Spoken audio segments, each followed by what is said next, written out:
আপনাদের নিশ্চয়ই স্মৃতিতে আছে যে আমাদের পেঁয়াজের দাম এক পর্যায়ে 35-40 টাকায় নেমে এসেছিল, এবং সেটা আমাদের কৃষকদের জন্য তাদের উৎপাদন ব্যয়ের সাথে সামঞ্জস্যপূর্ণ ছিল না, এবং বহুদিন যাবতই পেঁয়াজের দাম 60-65 টাকার মধ্যেই স্থির ছিল। আমরা গত 1 সপ্তাহ 10 দিন যাবত দেখছি যে প্রায় পেঁয়াজের মূল্যের একটা ঊর্ধ্বগতি হয়েছে। পেঁয়াজের ফলন বাম্পার হয়েছে আল্লাহর রহমতে। আমরা মনে করি যে পেঁয়াজের কোনো সংকট নাই এই মুহূর্তে, এবং সরকারও কৃষি মন্ত্রণালয়ের তরফ থেকে পেঁয়াজ সংরক্ষণকে সুবিধাজনক করার জন্য প্রায় 10,000-এর মতো হাই ফ্লো মেশিন বিতরণ করেছে, যার বিনিময়ে পেঁয়াজের সংরক্ষণ ব্যবস্থার উন্নতি ঘটেছে এবং দীর্ঘকালই পেঁয়াজের দামটা মোটামুটি একটা সহনশীল মাত্রায়, মানে যেটা উৎপাদন ব্যয় এবং ভোগের জন্য একটা স্বাভাবিক 60-65 টাকার মধ্যে একটা মূল্য ছিল। 2 সপ্তাহ যাবৎ ম্যাক্সিমাম যে পেঁয়াজের দামের একটা উস্ফলন ঘটেছে। আমরা জিনিসটার উপরে তীক্ষ্ণ দৃষ্টি রাখছি যে বাণিজ্য সচিব মহোদয় নিজে কৃষি মন্ত্রণালয়তে এই বিষয়ে বিশদ আলোচনা করেছে।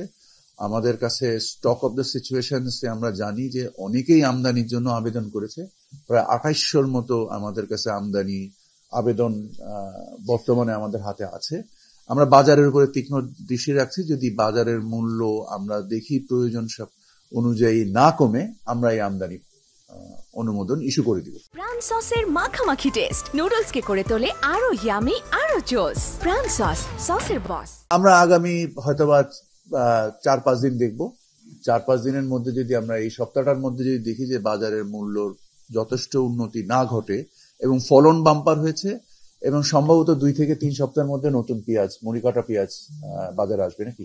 স্যার, আমার কাছে যে তথ্য গত ওয়ার্কিং ডেতে দিলেন কৃষি সচিব, উনি আমাকে বললেন যে 3.5 লাখ টনের মতন পেঁয়াজ আমাদের আছে। এই মাসে আসবে 85 থেকে 87 হাজার মেট্রিক টন, এবং আগামী মাসে আসবে 2.5 লক্ষ মেট্রিক টন, এবং তারপর থেকে আগামী মাসে মরিকাটা, তারপরে রেগুলারটা। তো এভাবে স্যার যেটা ওনারা হিসাব দিলেন, গত এই পুরো বছরে কিন্তু পেঁয়াজের মূল্য কিন্তু কম ছিল। আপনি বলেছেন স্যার গত রমজানের পরে কিন্তু পেঁয়াজের দাম 25 টাকায় ছিল এবং দীর্ঘদিন সেই মূল্যে ছিল।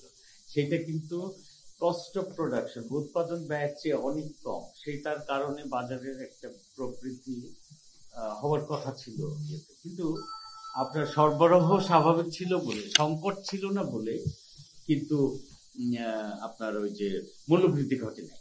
মূল্যবৃদ্ধি যখন ঘটেছে তখন আমরা আবার স্যার আইপি ইস্যু করার ঘোষণা দিলেন, এবং আমরা কিছু আইপি দিয়েছি। তাতে বাজারটা নেমে আসছিল। আমাদের একদম সম্প্রতি বাজারটা আবার একটু বেড়েছে। তো যেহেতু আমরা যেটা সংরক্ষণ পরিস্থিতি যেটা বা সরবরাহ পরিস্থিতি সম্পর্কে যে তথ্যটা পেলাম, সেই তথ্যে যেহেতু দেখা যাচ্ছে যে আমাদের কোনো সংকট নাই, এবং এবছরে পেঁয়াজের মূল্য কম থাকার কারণে আগামী বছরে পেঁয়াজের প্রোডাকশন কম হবে এরকমও একটা ধারণা ছিল। কিন্তু যে তথ্য ওনারা দিলেন তাতে এবছরের চেয়ে আগামী বছরে পেঁয়াজ, মানে চলতি বছরে গত বছরের চেয়ে পেঁয়াজ বেশি হবে। তো সেইটা যদি হয় তাহলে আপনার পেঁয়াজের মূল্য এভাবে বাড়ার কোনো কারণ নাই। যার জন্যই আমরা গত সপ্তাহ থেকে কিন্তু ভোক্তা অধিকার, জেলা প্রশাসন এবং কৃষি ডিপার্টমেন্টকে অ্যাক্টিভ করেছি।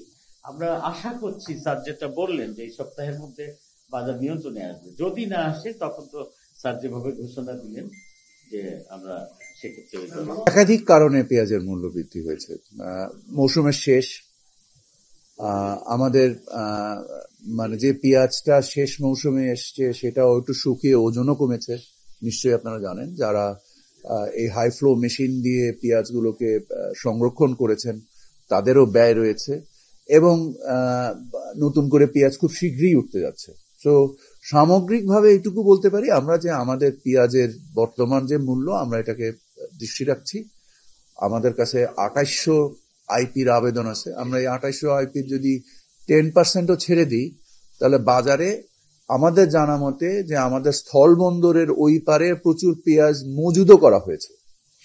তো আমরা যদি এখন ছেড়ে দেই, বাজার স্বাভাবিকভাবে ধস নামবে। আমরা ধস নামতে চাই না, আমরা চাই যে একটা স্বাভাবিক মূল্য পরিস্থিতি বিরাজ করুক, যার ফলে আমরা আমাদের নিজস্ব কৃষি সম্ভাবনাকে কাজে লাগাই, আমাদের কৃষকদের জন্য ক্ষতিগ্রস্ত না হন, এট দ্য সেম টাইম ভোক্তারা ক্ষতিগ্রস্ত না হন।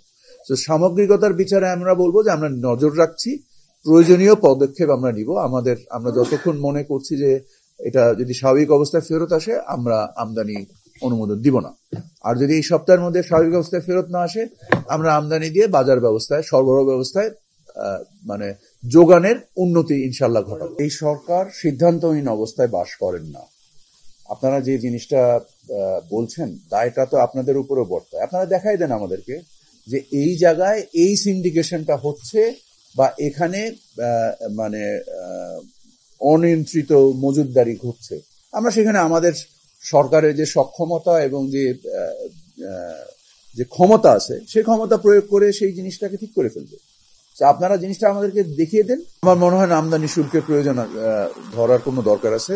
শুধু আমরা আইপি দিলেই বাজার ঠিক হয়ে যাবে। আমরা ইম্পোর্ট পারমিশন অ্যালাউ করলেই সরবরাহ ব্যবস্থায় যথেষ্ট উন্নতি ঘটবে। আমরা জাস্ট দেখতে চাচ্ছি, আপনারা তো দেখছেন যে আর 2 সপ্তাহের মধ্যেই নতুন পেঁয়াজ উঠে যাবে। আমরা অবশ্যই আমাদের কাজ করছি, আমাদের ভোক্তা অধিকার কাজ করছে, আমাদের ট্যারিফ কমিশন কাজ করছে, বাণিজ্য সচিব কৃষি সচিবের সাথে মিটিং করছে, স্টক অফ দ্য সিচুয়েশন নিচ্ছে, 2800 আইপি আছে তার হালনাগাদ তথ্য নিচ্ছে, স্থলবন্দরে পেঁয়াজ এসে মজুদ হয়েছে সেগুলোর তথ্য নিচ্ছে, এবং মার্কেট ম্যানেজমেন্টের যে এলিমেন্টস গুলো আছে সেগুলোকে কাজে লাগানোর জন্য চেষ্টা করছে। কারণ আমরা চাই না যে বাজার ব্যবস্থা কোনো ধর্ষণ।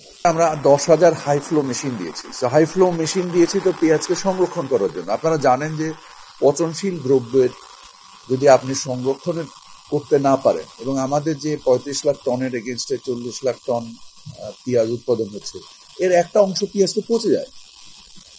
সব পেঁয়াজটার ব্যবহারযোগ্য থাকে না, সব পেঁয়াজকে হারভেস্ট করা হয় না।